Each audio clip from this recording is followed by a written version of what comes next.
Hey everyone, welcome back to the Road to 2000 series. This is episode 9. So, a couple of days ago, I played another rapid game. This one featured the Exchange French opening. I was playing as white, my opponent played the French, and I took on d5. So, yeah, let's see how this one went. So, I played e4, my opponent played the French, which is e6. I played d4 and d5. Now, the French is a bit of a cousin opening of the Caro-Kann. The Caro-Kann has the pawn on c6 instead of e6.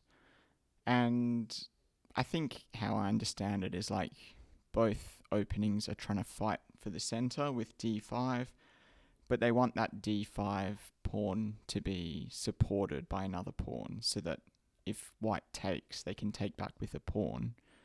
I think both have advantages and disadvantages. Like e6 kind of blocks in the light squared bishop, whereas c6 keeps that unblocked, basically. But the Caro-Kann has the disadvantage that you play c6 and c5 often in 2 moves, whereas in the French, you can play it in 1 move. That's my sort of brief understanding of the difference of those two. What I play, which is the exchange for both, I play the exchange in the Caro-Kann and I also play the exchange French, creates a pretty big structural difference, though, to the exchange Caro-Kann in that the e-file is completely open. So, something I try and do in the exchange French is control the e-file. Like, I try get a rook there as soon as possible, and I try double up rooks on the e-file. And sometimes, plant a knight on e5 if black allows it. Okay. But other than that, I just develop pieces naturally. Like bishop d3 looks pretty natural on this sort of diagonal. Knight f3, c3,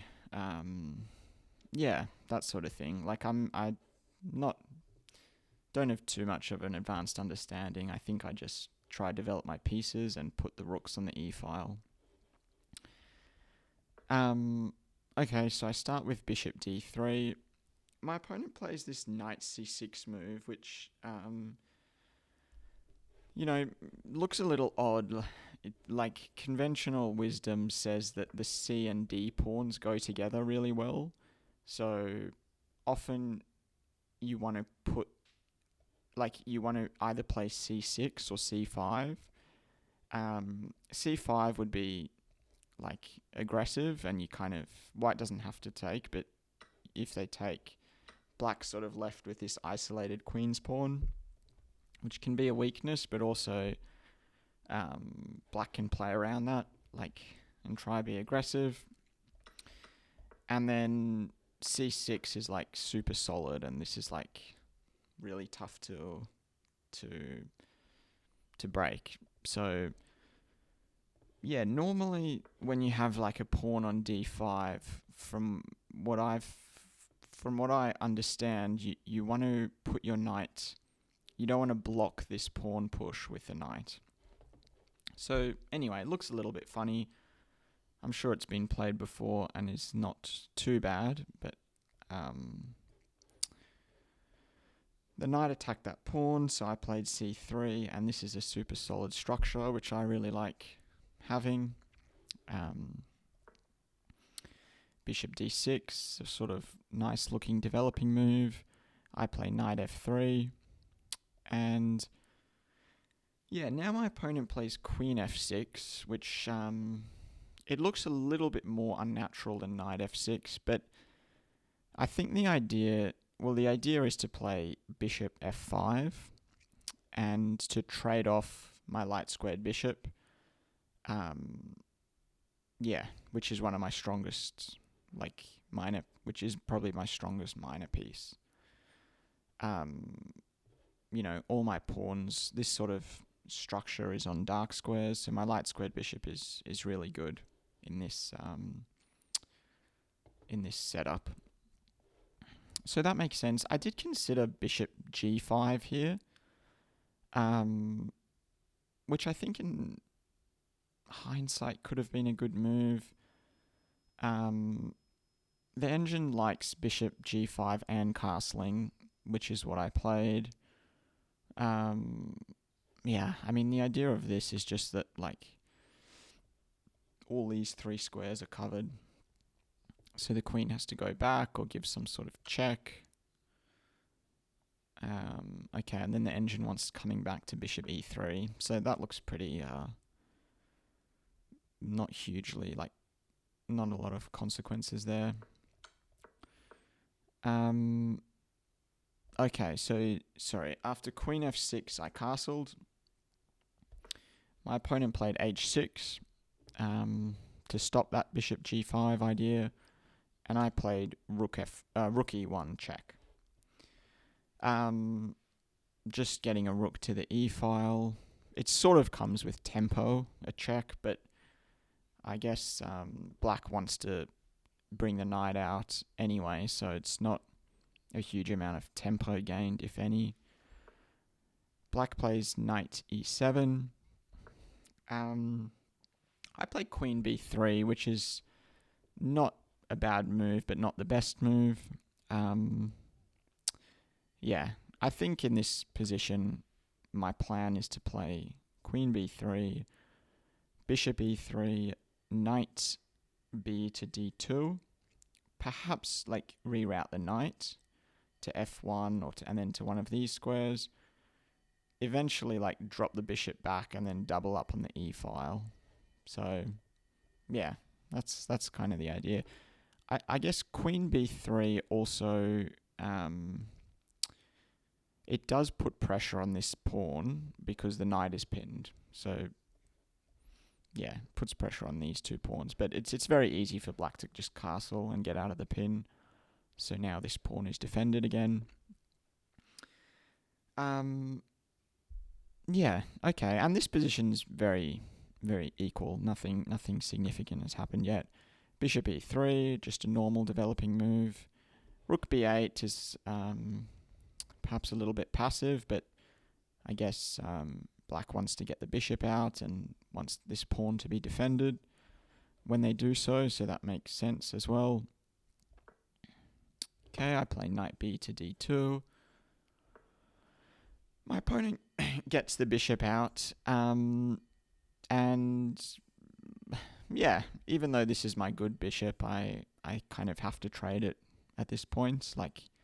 Dropping back to f1 seems a little bit too passive, so I go for this trade.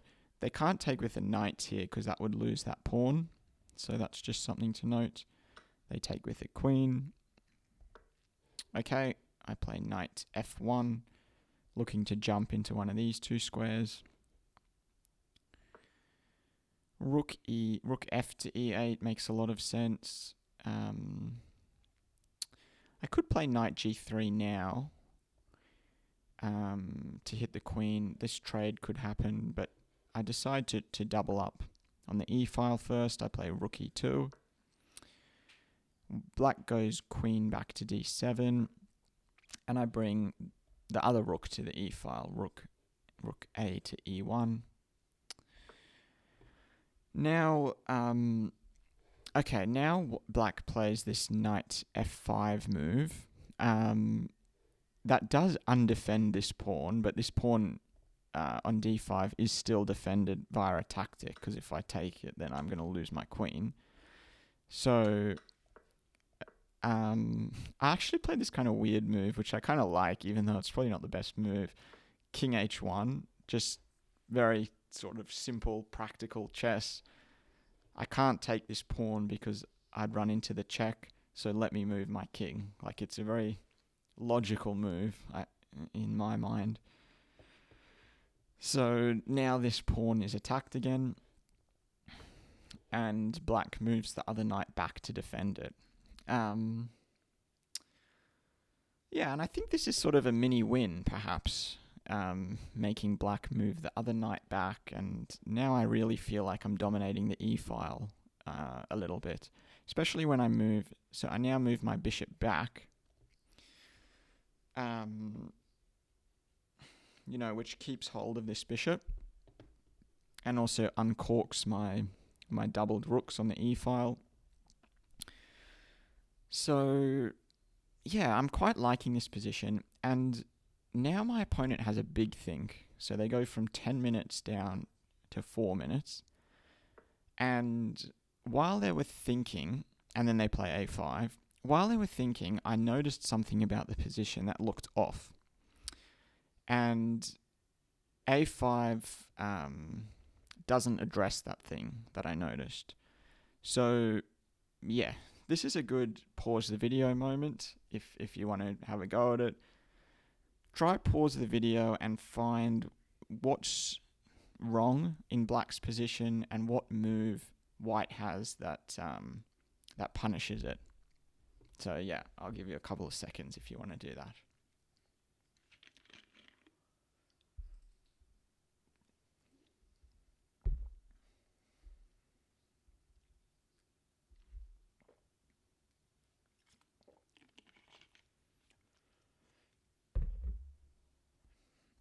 Yeah.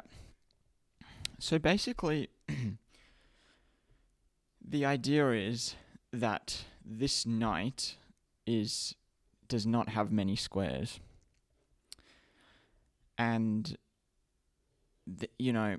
perhaps even more broadly, it's that this segment of the board, all the way there, black's pieces are kind of stepping on each other's toes. The knight had to move back to defend this pawn, but that kind of, takes away an escape square for the other knight. So basically the move is g4. G4 traps the knight. And that's what I noticed when black was thinking. I noticed that g4 trapped the knight. So, yeah. Black played a4 to attack my queen, but basically,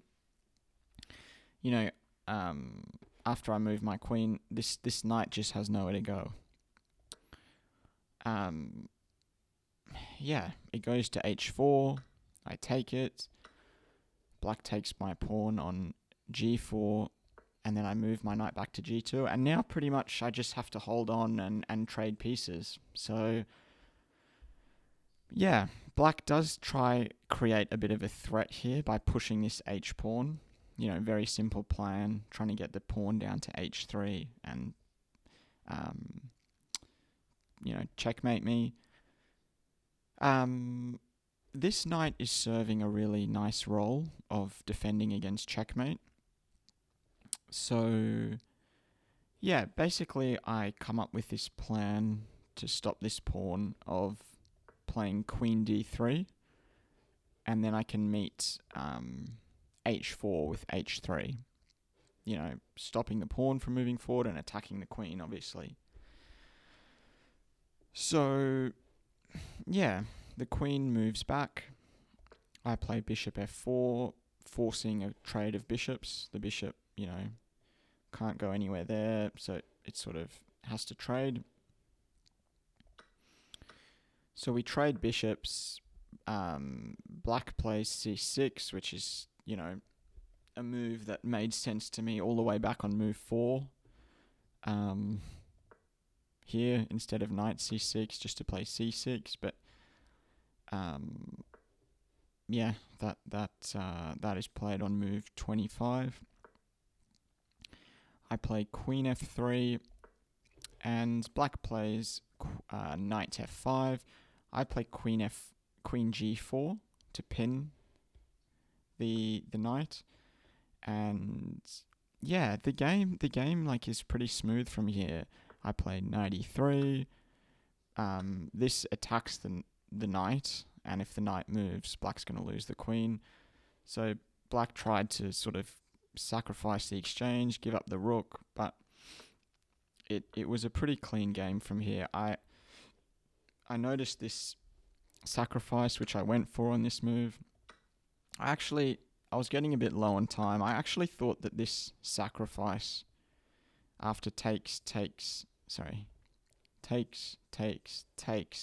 that I'd be winning this knight just in my at first glance, but then the knight can go back to g7 at the end of that, so it doesn't actually win back the knight, but it's still a sound move according to the engine. I give a check, the king moves, I come back with my queen, I play queen g4 to trade queens, my opponent obliges, and I'm only up an exchange here, but it just feels very easy to play. Like, my rooks are very active, this pawn is going to drop, I play a3 to hang on, and then this b pawn is defended. I walk my king up to attack the h4 pawn, and yeah, I don't think there was much more here. The only thing was I was a bit low on time, but I also noticed this rook g5 move, which I quite liked, and now after a couple more checks, this wins the knight. So yeah, my opponent gave a check, gave another check, went back to b2, but now I win the knight, and yeah, I think after not too many more moves, my opponent resigns.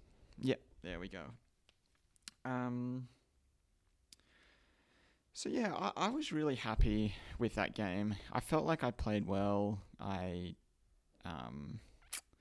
was happy I noticed that g4 move, and yeah, I felt like it was a pretty sort of clean game where I sort of doubled rooks on the e file, like implemented this knight reroute plan, pounced when the opportunity came up, and yeah, so overall I was happy with that game, and I've hit a new peak rating of 1870, so that's great. 4-game win streak. It's looking good at the moment. So yeah. I just wanted to say at the end of the video that a few of you have commented on some of my videos, and I'm so thankful and appreciative for that. Like, it really means a lot when you guys comment about, what you liked about the video or your own chess journey. So yeah, if you have any thoughts on the video, on the French, like the exchange variation or the French defense, please put it in the comments below.